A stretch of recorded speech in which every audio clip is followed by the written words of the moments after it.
Right, now we're going to do an example of solving absolute value inequality.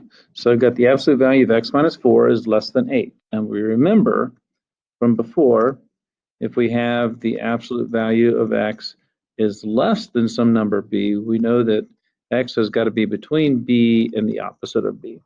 So I'm going to rewrite this equation as x minus 4 is less than 8 and also greater than 8. And I realize I have two equations here, so I'm going to break it down as such.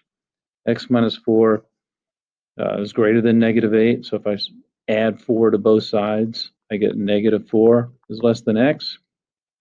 And this part of the equation becomes x minus 4 less than 8. Add 4 to both sides, x is less than 12. So if you want, you can recombine and say x is between 12 and negative 4.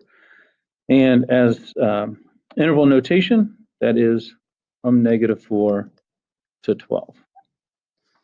Now, what I can do is I can look at this equation and check my answer graphically.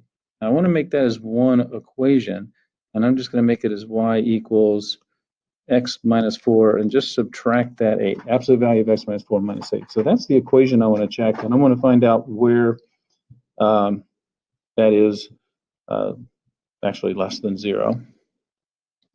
So if I go to Desmos and graph it, right, what I have found here is, I think that number is 12 for x, and that number is negative 4.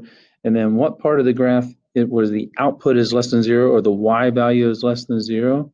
And I think you can find that it's this area right here. So I can do it graphically.